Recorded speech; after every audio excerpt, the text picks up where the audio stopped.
Hello, everyone, and welcome back to Talk with Anna, the channel where we help you get real English, get natural English, get confident English every single day. I am Anna, and with me today is Ben. Hello, everyone. Really glad to be here with you today. Ben, I want to start today with a question. A real question for everyone watching right now. Go ahead. How many of you have been in a conversation in English? At work, at school, with friends, online, and someone asks you, "What do you think about this?" And you know the answer. You have an opinion. You have something to say. But when you open your mouth, what comes out is, "I think it is good." Or, "Yes, I agree." Or nothing. Just silence. That situation. I know exactly what that feels like. You have the thought in your head, but you cannot get it out in a way that sounds natural. So you either say something very short and simple, or you just nod and let the moment pass. And the problem is not that you do not have opinions. You have opinions about everything. About food, about films, about work, about life. The problem is you do not have the language to get those opinions out naturally in English. You do not have the phrases, the structures, the tools that native speakers use every single day when they say what they think. And that is exactly what we're going to fix today. Completely. By the end of this episode, you're going to have a full set of tools, phrases, structures, real examples that get your opinions out naturally, confidently, and clearly in any situation. We're going to cover everything. How to introduce your opinion. How to agree and disagree politely. How to give a strong opinion. How to give a soft opinion. How to defend your opinion when someone pushes back. How to change your opinion gracefully. How to ask for someone else's opinion. And how to wrap up a discussion naturally. This is a full episode, a big one. So get comfortable, get something to drink, and let us get into it. And before we start, please subscribe to Talk with Anna. We upload a brand new episode every single day, just like this one. And share this with one friend who always goes quiet when someone asks them what they think in English. Because after this episode, that silence is gone. Let us start at the beginning. Why is giving opinions in English so difficult for learners? Because you can give opinions in your own language easily. You do it every day without thinking. So, what is different in English? A few things. First, vocabulary. In your own language, you have a full set of phrases for opinions that you learned naturally over years. In English, most learners only get a few. I believe, in my opinion. And when you only have 3 tools, every opinion sounds the same. Flat. Simple. Not natural. Second, confidence. When you give an opinion, you are putting yourself out there. You are saying, "This is what I think." And in a foreign language that feels risky. What if I say it wrong? What if people do not understand me? What if I sound rude without meaning to? That fear makes learners say less, or say something so short and safe that it does not really communicate anything. And the less you say, the less practice you get, and the less confident you feel. It becomes a cycle that is very hard to get out of. Third, structure. In English, how you say an opinion matters as much as what you say. There is a big difference between "I think this is wrong" and "I personally feel that this approach might not be the most effective." Both are opinions, but they land very differently. One sounds blunt. One sounds thoughtful. And native speakers switch between these depending on the situation, automatically, without thinking about it. And learners do not always get taught this. They get taught 1 or 2 phrases and left to figure out the rest alone. So today we get all of it. Every tool. Every situation. Starting right now. Part 2. The basics. How to introduce your opinion in English. Every opinion needs an introduction. A signal to the other person that says, "What I am about to say is what I think. This is my view." And in English, there are many ways to do this. Far more than most learners realize. Let us start with the ones everyone knows, and then get into the ones that will make you sound much more natural. The most basic one, I think this is a good idea. I think we should go. I think English is a fascinating language. Simple, clear, works in almost every situation. I think is fine. There is nothing wrong with it. But if you use it every single time, it starts to sound repetitive. And native speakers do not only say I think. They rotate through many different phrases to keep conversation flowing naturally. So let us get the full list. I think. I believe. I feel like, in my opinion, in my view, From my point of view, from where I stand. the way I see it, as far as I am concerned.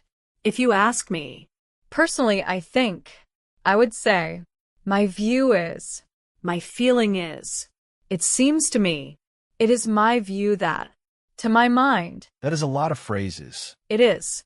And they are not all the same. Some are stronger, some are softer. some are more formal, some are very casual. Let us get them sorted. The everyday casual ones. I think, I feel like if you ask me the way I see it.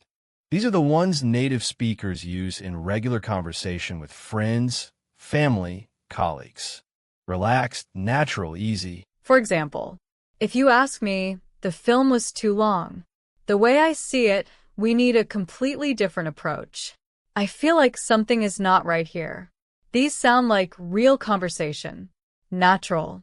The slightly more thoughtful ones. I believe, in my opinion, in my view, from my point of view, personally I think I would say, these are still natural, but they signal that you have considered the question.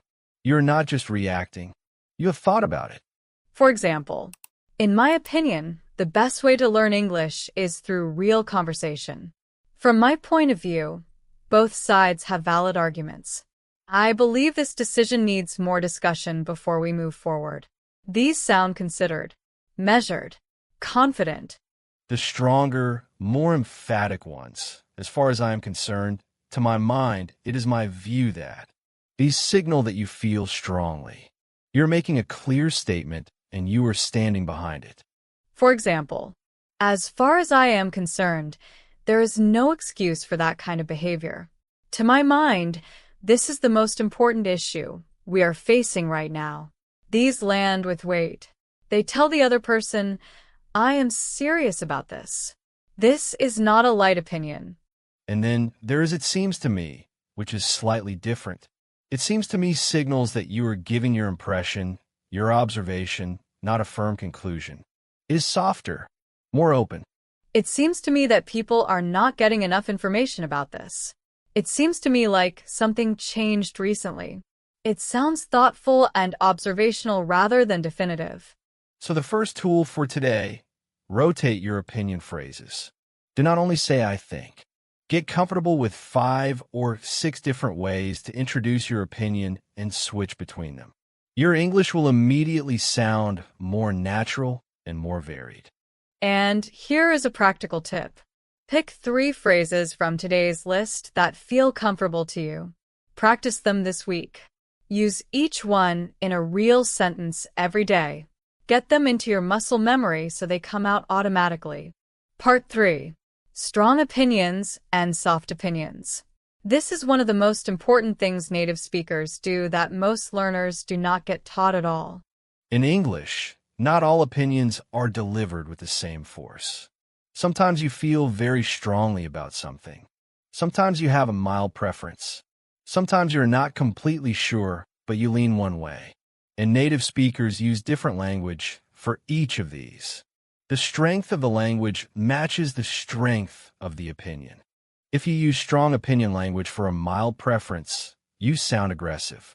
If you use soft opinion language for something you feel strongly about, you sound uncertain when you are not. Getting the match right makes your English sound much more natural and much more precise. Let's get the strong opinion phrases first. I strongly believe. I am completely convinced. I am absolutely certain. I have no doubt that. There is no question in my mind that. I am 100% sure. I firmly believe. I'm totally confident that. These are for situations where you feel very strongly, where you have a clear, firm view and you want the other person to know it. For example, I am completely convinced that regular practice is the only way to get fluent in English. I firmly believe that honesty is always the right approach. There is no question in my mind that this plan needs to change.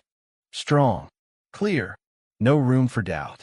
And now the soft opinion phrases. These are for when you have a view, but you are not completely certain, or when you want to sound open and collaborative rather than definitive. I would tend to say, I get the feeling that. I suppose. Immagine. I would guess. I kind of think. I am inclined to think. I lean towards thinking. My instinct is.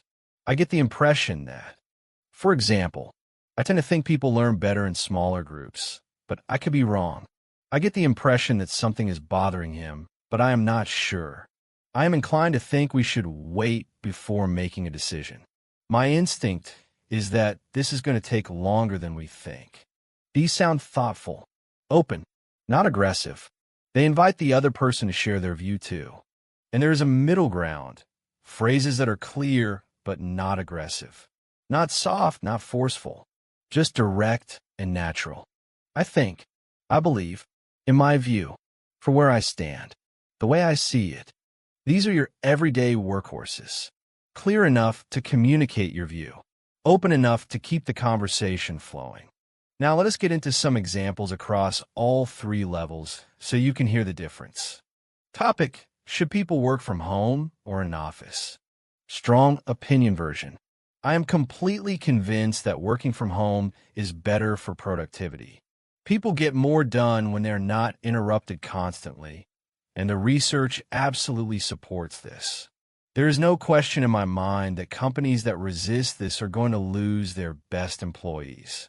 Middle ground version. In my view, working from home works well for a lot of people, but it really depends on the individual and the job. From where I stand, a flexible approach makes the most sense. Soft opinion version. I tend to think working from home has its advantages, though I can see why some people prefer the office. I get the impression that it really depends on the person's situation more than anything else. 3 completely different deliveries. 3 different feelings. And a native speaker will naturally choose the one that matches how strongly they actually feel about the topic. This is what we mean by sounding natural. Not just the words, but the weight you put behind them. Getting that match right is a big part of speaking like a native speaker. Part 4.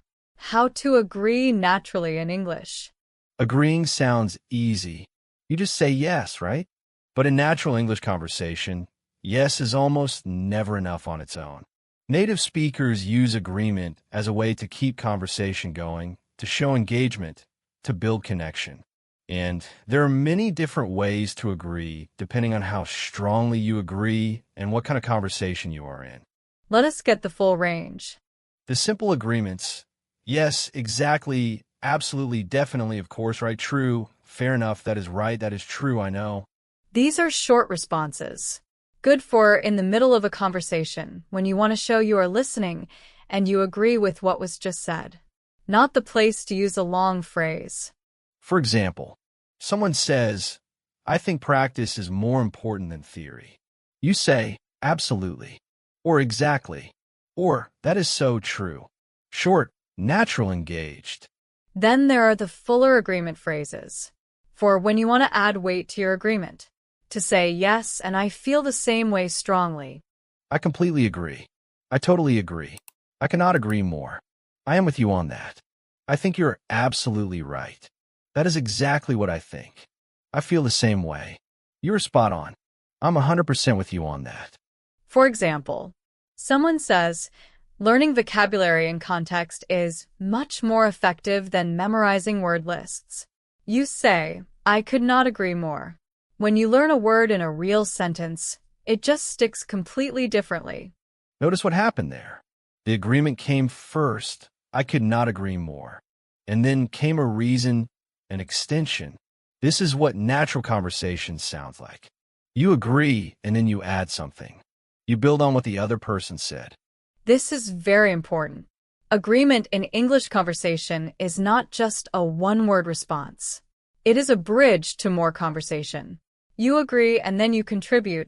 Let us get some more examples of this agree and extend pattern. Someone says, I think social media has made communication worse, not better. You say, I am completely with you on that. There is something about always being connected that actually makes people feel more isolated, not less. The quality of conversation has really dropped. Someone says, I feel like English grammar rules have too many exceptions. You say, you are spot on. Just when you think you have understood a rule, you find 5 situations where it does not apply.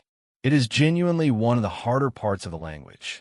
Agree and then extend. Keep the conversation moving. Add your own thought on top of their thought. And then there is partial agreement. When you agree with part of what someone said, but not all of it. This is one of the most useful skills in English conversation, and one that most learners do not get enough practice with. The partial agreement phrases, I agree up to a point. I see what you mean, but you make a good point, although that is true to some extent. I partly agree, but there is something in what you say, but you have a point, though, I think. For example, someone says, I think grammar is not important. Just speak and people will understand you. You say, I see what you mean, and I agree that speaking confidently matters more than being perfect. But I do think some grammar knowledge helps you get understood more clearly, especially in writing. Partial agreement. You're not fully agreeing. You're not fully disagreeing. You are finding the middle ground. And this is very natural, very common in real English conversation. Native speakers do this all the time, because most topics are not black and white. Most things have nuance, and partial agreement lets you engage honestly rather than just saying yes to keep the peace. Part 5.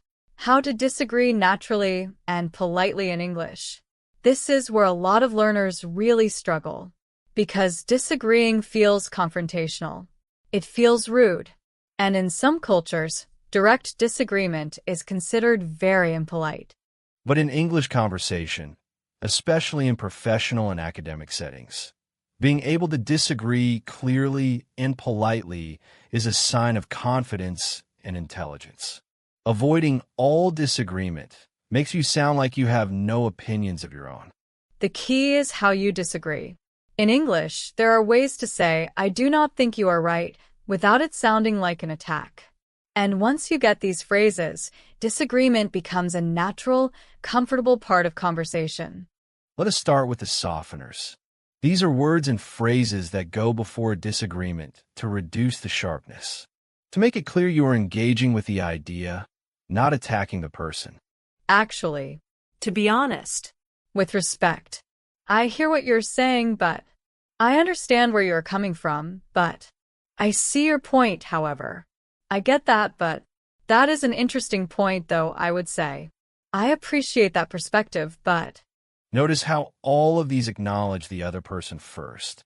They say, I heard you, I understand your view, and then they introduce the disagreement. This is the key to polite disagreement in English. Acknowledge first, then disagree. now, the actual disagreement phrases. For mild disagreement, I am not sure I agree with that. I am not entirely convinced. I would not quite say that. I think it is a little more complicated than that. I see it slightly differently. I am not sure that is entirely accurate.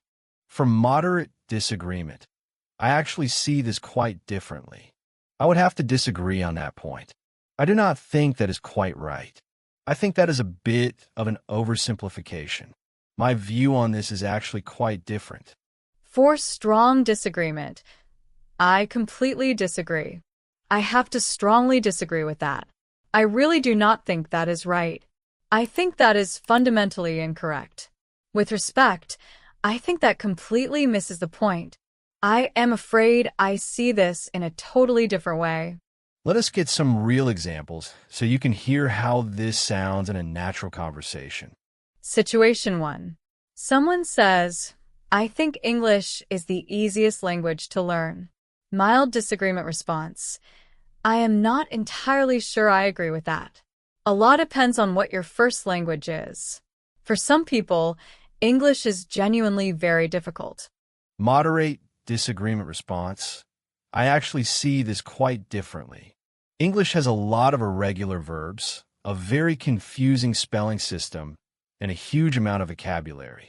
I think people often say it is easy because it is widely taught, not because it actually is easy. Strong disagreement response. I have to disagree with that quite strongly. English is considered one of the more difficult languages to get fully fluent in.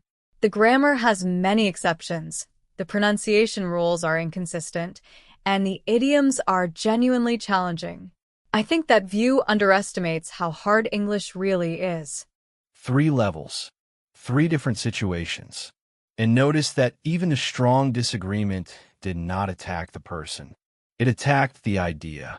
It said, "This idea is wrong," with reasons and evidence.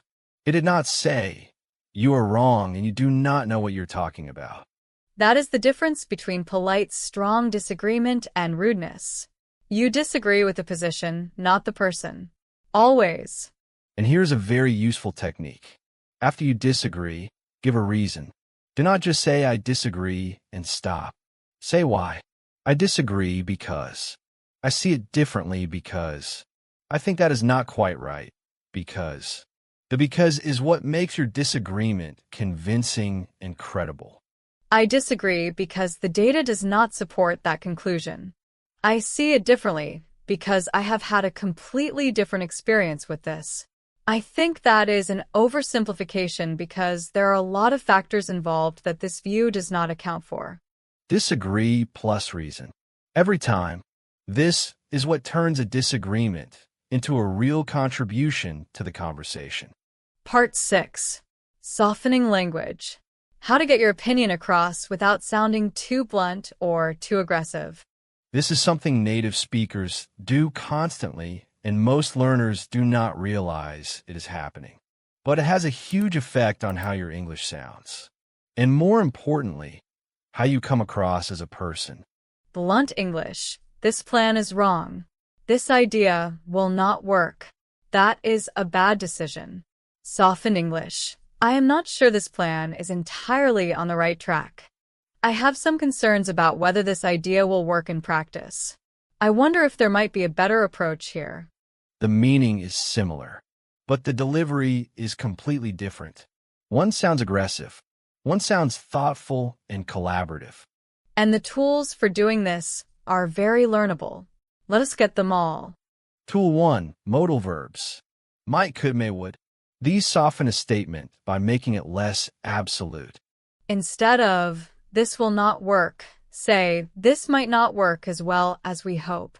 Instead of, "You are wrong," say, "You could be looking at this from a slightly different angle." Instead of, "This is a bad idea," say, "This may not be the most effective approach." Tool 2. Hedging phrases. Words and phrases that signal you are not 100% certain. Kind of in a way, to some extent, more or less, fairly, rather, quite, somewhat, a bit. For example, "I kind of think we are missing something important here. It is sort of working, but not completely. There is a fairly strong case for doing it differently. It is somewhat effective, but I think it could be better." These words soften the edges. They make your statement sound considered rather than blunt. Tool 3. Questions instead of statements. Instead of saying your opinion directly, phrase it as a question. This invites the other person in rather than shutting them out. Instead of, "We need to change this," say, "Do you think we might need to reconsider this approach?" Instead of, "You're missing the point," say, "I wonder if we're looking at this from the right angle." Instead of, "This is too expensive," say, "Is there a possibility that the cost might be an issue here?" Questions are powerful. They say the same thing, but they open a conversation instead of closing one. Tool 4. Impersonal constructions. Instead of "I think you are wrong," use impersonal language. It seems like there might be an issue here. There appears to be a problem with this approach. It could be argued that this is not the most effective solution. This takes the personal edge off. You are not saying you are wrong. You are saying the situation appears to have a problem. Much easier to hear. Much easier to respond to without feeling attacked. Tool 5. The word just. This is a very common softener in natural English. I just want to check something. I just think there might be a better way. I just feel like something is not quite right here. Just makes the statement sound smaller, lighter, less confrontational. It is a tiny word, but it does a lot of work in softening English. And tool 6, starting with a positive before a negative. This is very common in English. You acknowledge what is good or right before you raise a concern. For example, I think there are some really strong ideas here, and I do want to raise one concern about the timeline. I love the overall direction of this, and I am wondering if we could adjust the approach slightly. I can see what you're going for, and I think it mostly works. I just have a question about one part. Positive, then concern. This is the structure native speakers use all the time in polite, professional conversation. It shows you are engaging fully, not just waiting to criticize. Part 7. How to defend your opinion when someone pushes back. This is where a lot of learners completely fall apart. Someone disagrees with them, and suddenly they either go completely quiet and give up their opinion, or they get defensive and the conversation gets uncomfortable. Neither of those is what you want. What you want is the ability to hold your ground politely and calmly when you believe you are right. To say, I hear your disagreement and I still think I am correct, and here is why. This is called defending your position, and it is a very important skill in English conversation, especially in professional and academic settings. The key phrases for defending your opinion. I still think. I still believe. I understand your point, but I still feel that. I take your point, and yet. Even so, I would maintain that. That said, I still think. I hear what you're saying, and I do still think. With respect, I would stand by my view that. I appreciate your perspective, but I am not convinced. Let us get some full examples. Situation. You say, I think people learn English best through conversation, not grammar study. Someone disagrees and says, but grammar is the foundation of language. Without it, you cannot communicate properly. Defense response. I take your point, and I do think some grammar knowledge is useful. And yet, I still believe that the fastest way to get comfortable with a language is through real use. You can know every grammar rule and still not be able to hold a conversation. The communication has to come first, and grammar understanding tends to follow naturally. Notice what happened there. Acknowledge the other view. I take your point. Found something to agree with. I do think some grammar knowledge is useful. And then stood firm. I still believe. And gave a reason. This is the structure. Acknowledge. Partially agree if possible. Maintain your view. Give a reason. This makes you sound thoughtful, not stubborn. Confident, not aggressive. Another situation. You say, I think working from home is more productive. Someone says, but people become isolated and creativity suffers when teams do not meet in person. Defense response. That is a fair point, and I know isolation can be a real issue for some people. That said, I would still maintain that for the right kind of work, the home environment allows for deeper focus and higher quality output.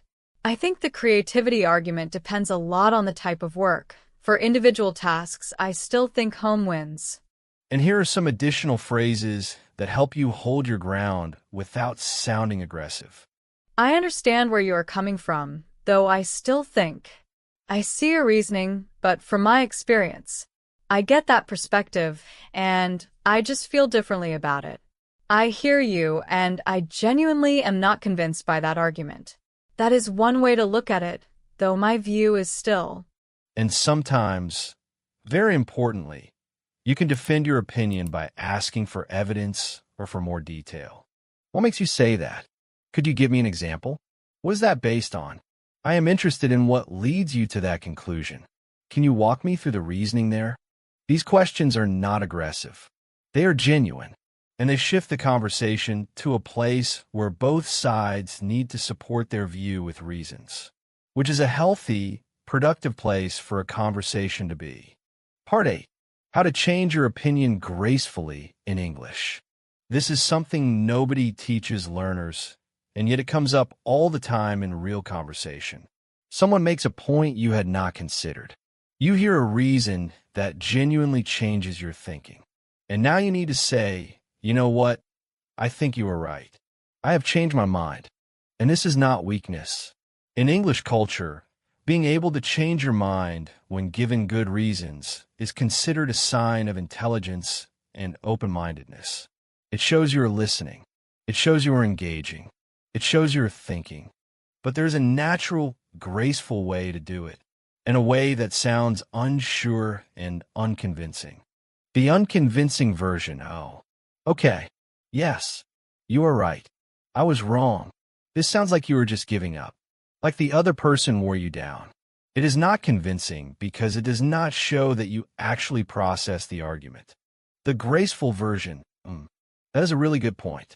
I had not considered it from that angle. I think you have actually changed my mind on this. The phrase is for changing your opinion gracefully. That is a good point, and it has actually changed my thinking. You know, I think you might be right about that.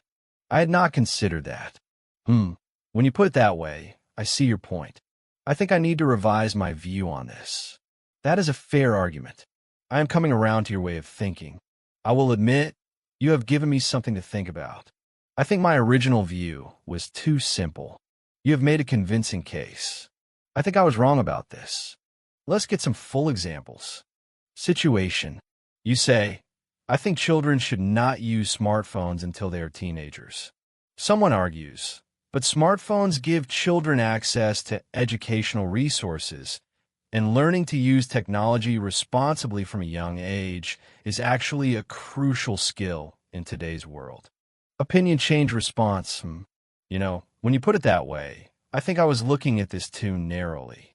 I was thinking mostly about the social media side and the screen time issue. But the point about responsible technology used from a young age is actually a strong one. I think I need to revise my view. It is probably not about keeping children away from smartphones entirely, but about how they use them. Notice, you explained why you changed your mind. What argument got to you? This is what makes it sound genuine rather than just giving in.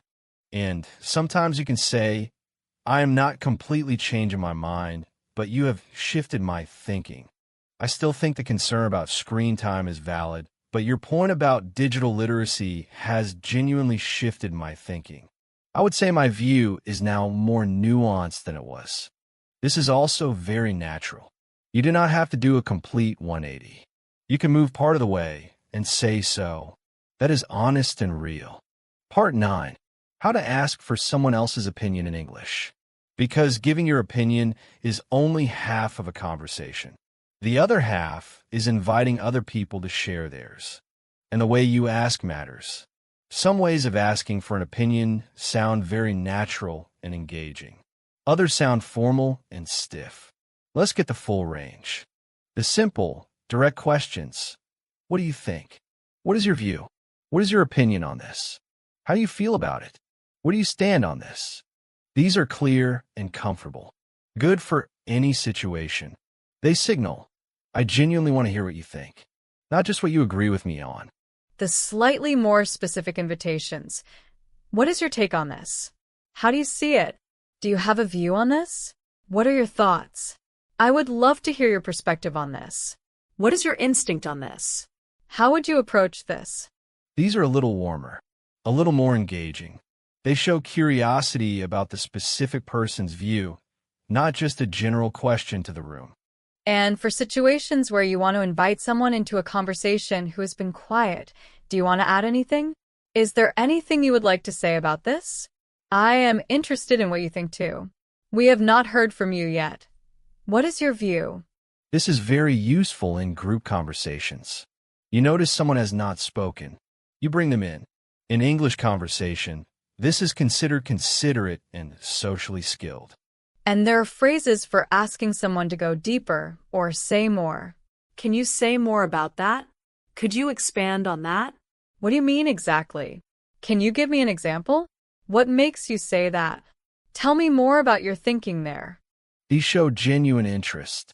They say, I heard you, and I want to understand more. This is what good conversation in any language looks like. And an important tip: after you ask for someone's opinion, listen. Really listen. Do not just wait for them to finish, so you can say your next point. Engage with what they said. Use the agreement and disagreement phrases we covered. Extend the conversation. Build on their ideas. This is the difference between a real conversation and two people taking turns making speeches at each other. Real conversation is interactive. It builds. Each person's contribution changes what the next person says. Part 10. Let us get practical. Let us look at how these tools work on real topics. The kinds of topics that come up in real English conversations all the time. We're going to go through several topics and show you how a natural English conversation about opinions actually sounds, using all the phrases and tools we have covered today. Topic 1. Social media and mental health. What is your view on social media and its effect on mental health? Personally, I think social media has had a genuinely mixed effect. There is clearly something positive about connection. People who are isolated or who have very specific interests can find communities online that they would never find in their local area. That is real and valuable. But from where I stand, the negative effects are pretty significant. The comparison culture, the constant stream of curated images of other people's lives, I think that has a measurable impact on how people feel about themselves, especially younger people. I see what you mean, though I would push back slightly on the idea that social media itself is the problem. I tend to think the platform design is the issue more than the concept. Social media platforms are designed to maximize engagement, and engagement often means outrage, comparison, anxiety, because those are the emotions that keep people scrolling. If the design were different, I think the mental health effects could be very different. That is actually a really good point. I had not thought about it in terms of design versus concept. I think you have partially shifted my thinking there. I still feel the overall effect has been net negative so far, but you are right that it is not inevitable. It is a product of choices that were made in how these platforms were built. Exactly. And I think that is actually an optimistic view. If it is a design problem, it is a solvable problem. When you put it that way, I agree. That is a more useful frame. Good example. You can see all the tools at work. Opinion introduction, strong and soft opinions, partial agreement, pushback, defending, and changing view partially. Topic 2. Learning languages. Is it better to study grammar or to just speak? What is your take on this? The way I see it, speaking has to come first. Because the goal of language learning is communication. And you can only get good at communication by actually communicating. People who spend years studying grammar and never speaking will know a lot about the language, but will not be able to use it when a real conversation happens.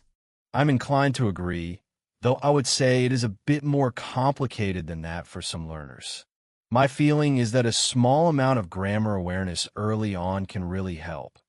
Not to memorize rules, but to understand patterns. If you get why certain things work the way they do, it helps you notice the language more when you hear it.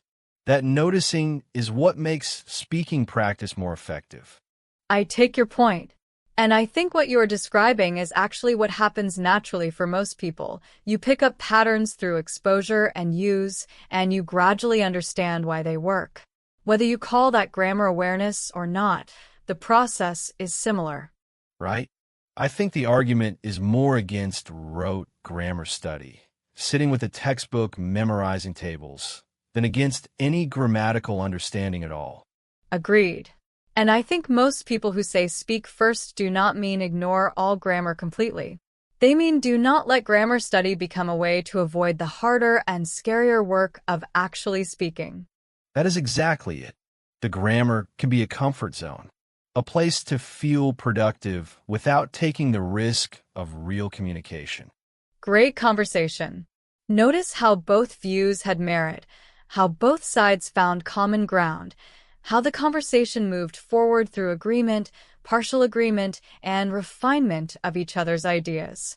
This is what opinion giving in English really looks like. not debate, not winning and losing. Thinking together. Topic 3. Is it important to learn English in today's world? What is your view on this? I am completely convinced that English proficiency opens doors that are genuinely closed without it. The volume of scientific research, business communication, and online content in English is enormous. Not knowing English means not having access to a huge amount of knowledge and opportunity. So from my point of view, yes, for most people, in most fields, learning English is genuinely important. I agree with that completely. I would add that the importance of English is not really about English being a better language or a more expressive language. It is purely about reach. It is the language that the most people in the most different countries have learned as a second language. That shared language, that common ground, is what makes it valuable. You are absolutely right. It is not about English being superior. It is about English being the current shared language for global communication. And that could theoretically change, though I think it is unlikely to change in our lifetimes. I think that is right. The inertia is enormous at this point. Even if another language became more widely spoken, the existing infrastructure of English, the books, the internet content, the academic publishing, would take generations to shift. As far as I am concerned, the practical argument is overwhelming. Whatever you want to do, science, business, travel, art, technology, English proficiency will help you do it better and connect with more people. Part 11. Common mistakes. Let us get honest about the things learners do when giving opinions that make their English sound unnatural or that get in the way of real communication. Mistake 1. Only using I think.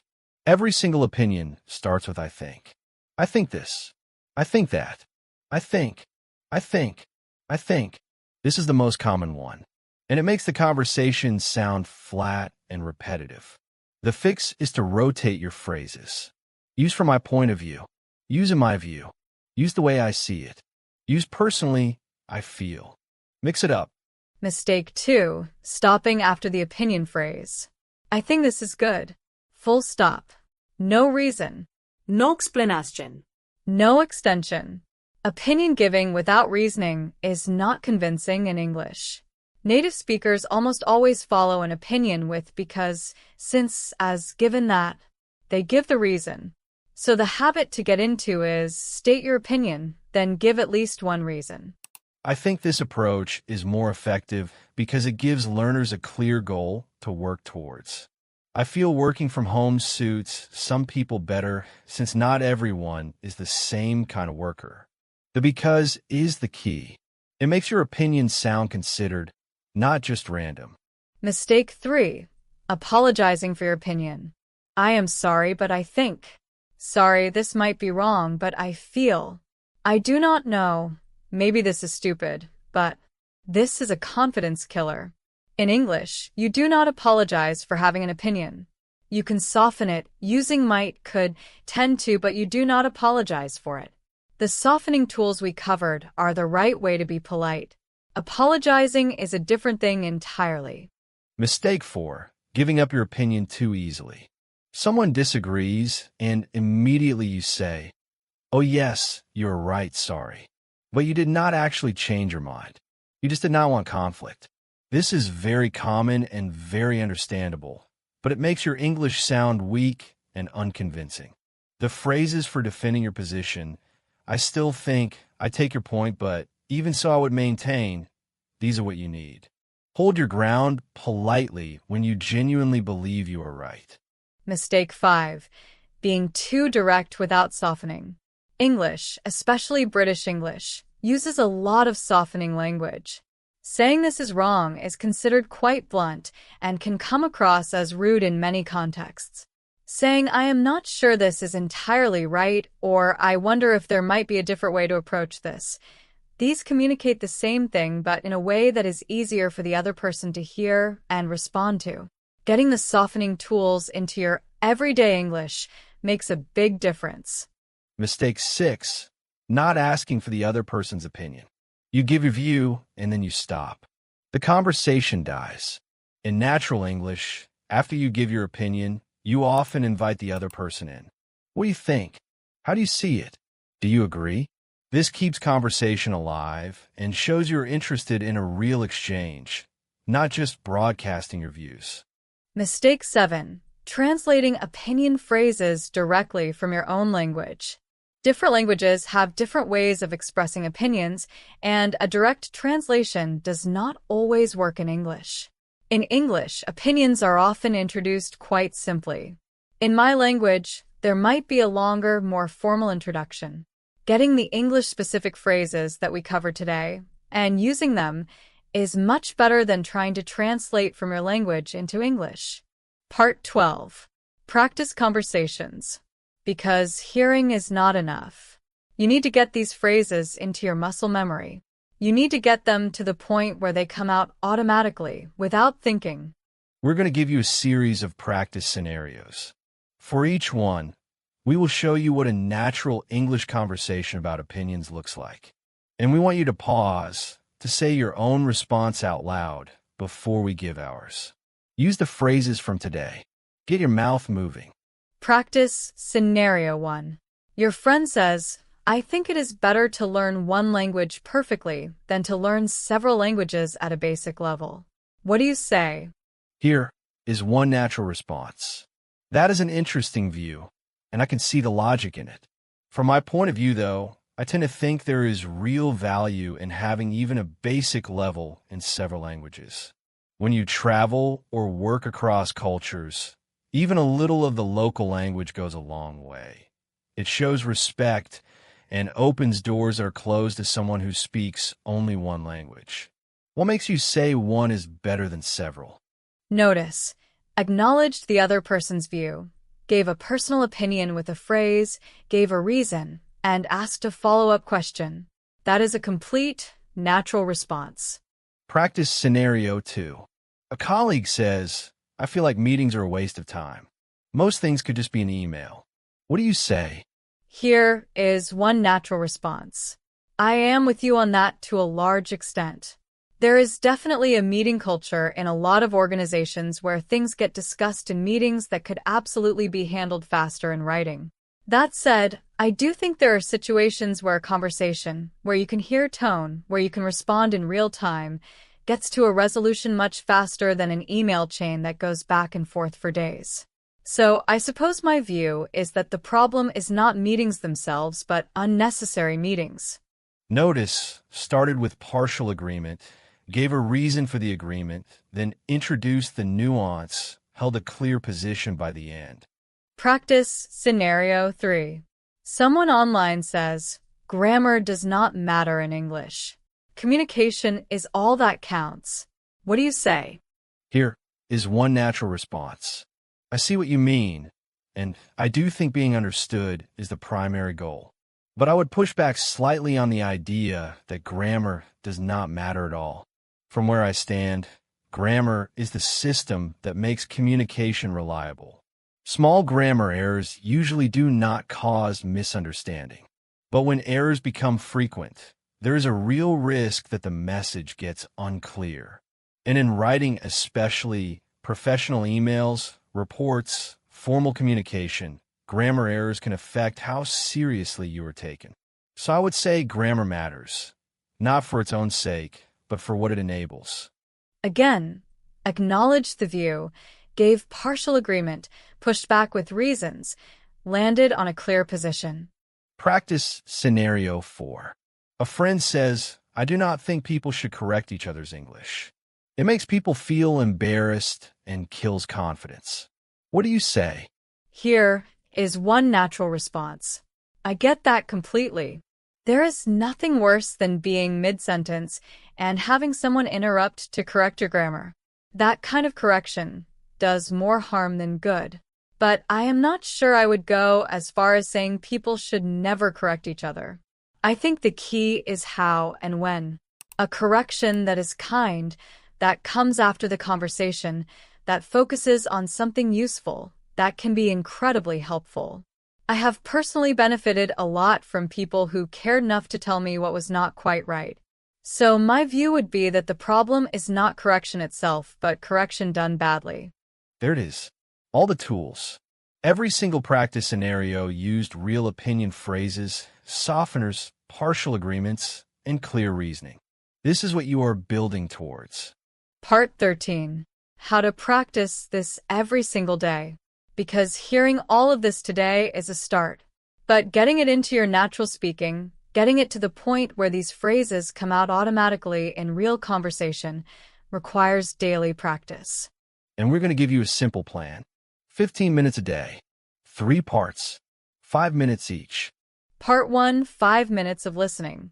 Every day, listen to English conversations where opinions are being exchanged. Podcasts, debates, discussion shows, YouTube videos where people share views and respond to each other. As you listen, notice the opinion phrases.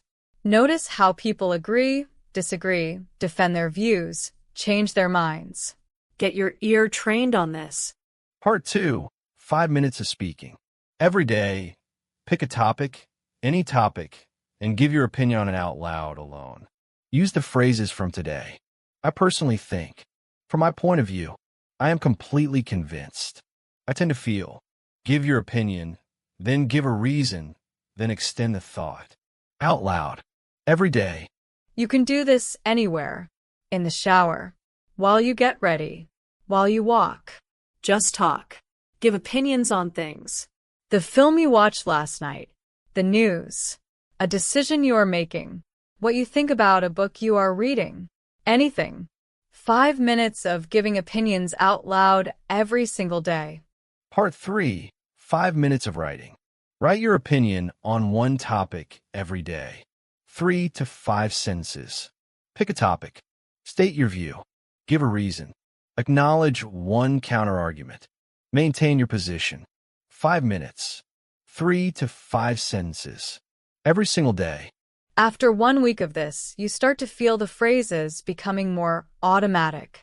After 2 weeks, they start coming out in real conversation without you searching for them. After 1 month, you are giving opinions naturally, confidently, with variety. After 3 months, this is just how you speak English. And it all gets built 15 minutes at a time. Every single day. Part 14. Advanced phrases.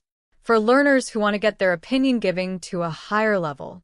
More sophisticated, more nuanced, more like a confident, fluent speaker. These are phrases that go beyond the basics. That add depth and complexity to how you express views in English. Acknowledging complexity. This is a complex issue, and I think the answer depends on a number of factors. There is no simple answer here, but my instinct is. This is one of those topics where I think both sides have Introducing a counterargument to your own view. I know some people would argue that. The counterargument would be that. I can see the case for the other side, which is, one could argue against my view by saying, and to that I would say, this is very advanced and very impressive in English conversation. You raise the counterargument yourself before the other person does. And then you address it. It shows you have thought deeply about the topic and you're not just defending a simple position. You are engaging with the full complexity. For example, I believe working from home is more productive for most people. Now, I know some people would argue that the social interaction of the office environment fuels creativity and collaboration. And to that I would say that collaboration can be designed deliberately in a remote context and often is through regular team calls and structured working sessions. The accidental collaboration of the office is not as reliable or as efficient as it might feel. That is a very sophisticated piece of opinion giving. Opinion, counterargument, response to counterargument. This is the structure of academic writing and professional debate. And you can use it in everyday conversation to sound genuinely impressive. More advanced phrases, it is worth noting that. It is important to acknowledge that. One thing that often gets overlooked in this discussion is, the evidence seems to suggest that, anecdotally, from my own experience.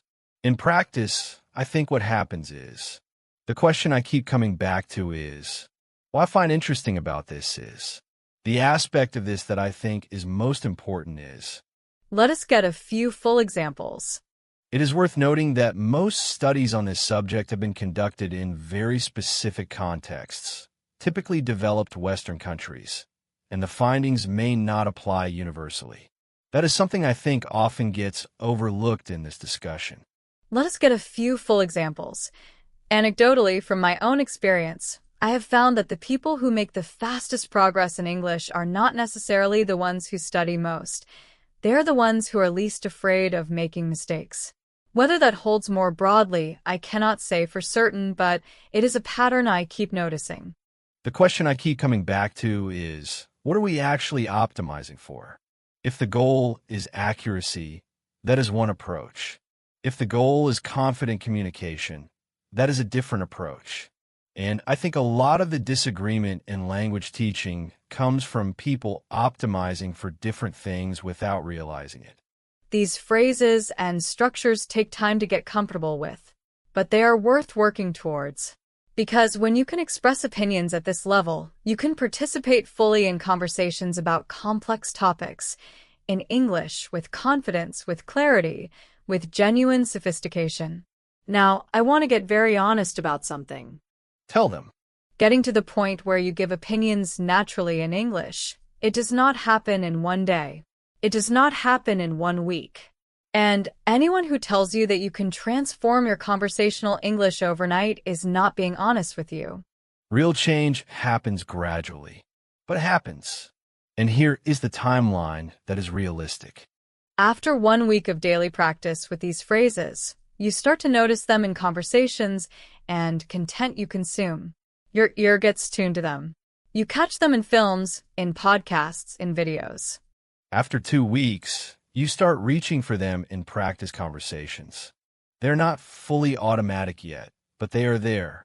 You know they exist, and you can get to them with a small effort. After 1 month, several of these phrases start to feel natural. You find yourself using them without thinking in lower stakes conversations, with a friend, in a comment online, in a class. After 3 months, the phrases are part of your English. You do not reach for them. They come, and people notice something is different about how you express yourself. You sound more confident, more natural, more fluent. After 6 months, you are giving opinions in English the way you give opinions in your own language. Naturally, fluidly, with variety, with confidence. It all starts today with these phrases, with 15 minutes of daily practice, with a decision to start. Let us get a complete recap of everything we covered today. Part 1. Why giving opinions is hard. Vocabulary gaps, confidence issues, and not knowing how to match the strength of language to the strength of opinion. Part 2. How to introduce your opinion. Rotate through I think, I believe, in my view, from my point of view, the way I see it, as far as I am concerned. If you ask me, to my mind, it seems to me. Do not only say I think. Part 3. Strong opinions versus soft opinions. Match the language to how strongly you feel. I'm completely convinced for strong views. I tend to think I get the impression for soft or uncertain views. Part 4. How to agree naturally. Simple agreements for in-the-moment responses. Fuller agreement phrases for emphasis. And the agree and extend pattern.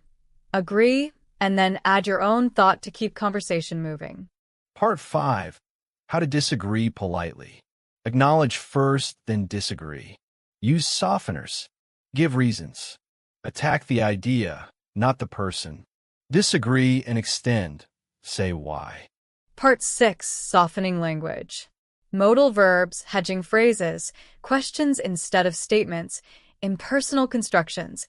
The word just, positive before negative. Part 7. Defending your opinion. Acknowledge the pushback, partially agree where you can, maintain your position, give a reason. Hold your ground politely. Part 8. Changing your opinion gracefully. Explain what argument changed your thinking. Show that you genuinely processed the other view. Partial changes are natural and honest. Part 9. Asking for opinions. Use varied phrases. Bring quiet people into the conversation. Ask follow-up questions. Listen genuinely. Part 10. Real conversation examples across real topics. Part 11. Common mistakes and how to fix them. Part 12. Practice conversations to get the phrases into your muscle memory. Part 13. The 15-minute daily practice plan. 5 minutes listening, 5 minutes speaking, 5 minutes writing. Every single day. Part 14. Advanced phrases for sophisticated opinion giving. Acknowledging complexity, raising counterarguments yourself, using phrases like it is worth noting, anecdotally, the question I keep coming back to. To everyone watching right now, maybe you have been quiet in English conversations for a long time. Maybe every time someone asks what you think, you give a short, safe answer and let the moment pass. That changes today. You now have every tool you need. The phrases to introduce your opinion. The language to match the strength of how you feel. The structures for agreeing, disagreeing, defending, changing your mind. The questions to invite others in. The advanced phrases to take your opinion giving to the next level. You have all of it. What you need to do now is use it. Today, not tomorrow. Today. After this video, pick a topic. Any topic. Go somewhere private. Give your opinion on that topic out loud. Use 3 of the phrases from today. Give a reason. Extend the thought. Do it for 5 minutes. Tomorrow, do the same thing with a different topic. And the day after. And the day after that. And one day, not too far from now, someone will ask you what you think, in English, in a real conversation, and the words will come. Naturally. Confidently. Without searching. Without translating. Just out. And you will think, when did this get easy? When did this stop feeling like work? And the answer will be, it got easy 15 minutes at a time. Every single day. Starting today. If today's episode gave you real tools to give your opinion naturally in English, please like this video. Subscribe to Talk with Anna. New episode every single day. And leave a comment below. Give us your opinion on something, anything, using one of the phrases from today. In my opinion, From my point of view, the way I see it, personally, I think. Any of them. Write your opinion in the comments. We read every single comment, and we are cheering for every single one of you. Thank you for being here. Thank you for choosing to grow. See you in the next episode. Until then, keep talking, keep learning, and keep getting better.